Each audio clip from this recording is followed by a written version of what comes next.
Hello friends, നമുക്ക് ഞാവൽപ്പഴം ഉപയോഗിച്ച് നല്ല ടേസ്റ്റ് ആയിട്ടുള്ള ജാം തയ്യാറാക്കിയാലോ? അത് വളരെ ഈസി ആയിട്ട് നമുക്ക് ജാം തയ്യാറാക്കിയെടുക്കാം. നമുക്ക് വീട്ടിലോട്ട് പോകാം. This is Dhanya Soni and welcome to our Dhanya's world. അപ്പോൾ ഞാനിവിടെ കുറച്ച് ഞാവൽപ്പഴം എടുത്തിട്ടുണ്ട്. അത് നല്ലപോലെ കഴുകി വൃത്തിയാക്കി എടുക്കാം.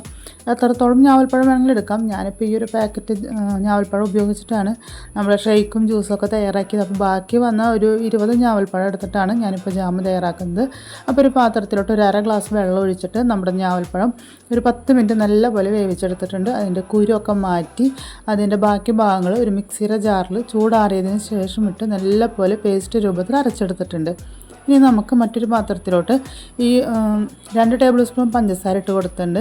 അതിലോട്ട് ഒരു 1/2 ഗ്ലാസ് വെള്ളവും ഒഴിച്ചിട്ടുണ്ട്. പഞ്ചസാരയ്ക്ക് പകരം നിങ്ങൾക്ക് വേണമെങ്കിൽ ശർക്കര ഉപയോഗിക്കാവുന്നതാണ്. ഇനി ആ പഞ്ചസാരയൊക്കെ നല്ലപോലെ മെൽറ്റായതിനു ശേഷം നമ്മുടെ മിക്സിയുടെ ജാറിൽ അടിച്ച് വെച്ച ഞാവൽപ്പഴത്തിൻ്റെ ഒരു ജ്യൂസ് ഇതിലോട്ട് ചേർത്ത് കൊടുക്കാം. ബാക്കി മിക്സിയുടെ ജാറിലുള്ള ആ ജ്യൂസ് പറ്റി പിടിച്ചിരിക്കുന്നത് ഒരിത്തിരി വെള്ളം കൂടി ആക്കി അതും കൂടി നമുക്ക് ഒഴിച്ച് കൊടുക്കാം. അപ്പോൾ എല്ലാം കൂടി ഇതിൽ കിടന്ന് ഒന്ന് വറ്റി വരട്ടെ. ഇപ്പം ഞാൻ പഞ്ചസാരയും വെള്ളവും അതുപോലെ ഞാവൽപ്പഴത്തിൻ്റെ ജ്യൂസുമാണ് ഇപ്പോൾ ഒഴിച്ച് കൊടുത്തിരിക്കുന്നത്. അപ്പോൾ നല്ലപോലെ തിളച്ച് വറ്റി വരുന്നൊരു വെയിറ്റ് ചെയ്യാം. അപ്പോൾ ഒരു മീഡിയം ലോ ഫ്ലെയിമിൽ ഇട്ട് കൊടുക്കുക. ഹൈ ഫ്ലെയിമിൽ ഇട്ട് കൊടുക്കുകയാണെങ്കിൽ കൈ വിടാതെ നമ്മൾ ഇളക്കി കൊടുത്തുകൊണ്ടിരിക്കണം. അപ്പോൾ നല്ലപോലെ വറ്റി അതിലെ ജലാംശമൊക്കെ വറ്റി വന്ന് തുടങ്ങിയിട്ടുണ്ട്.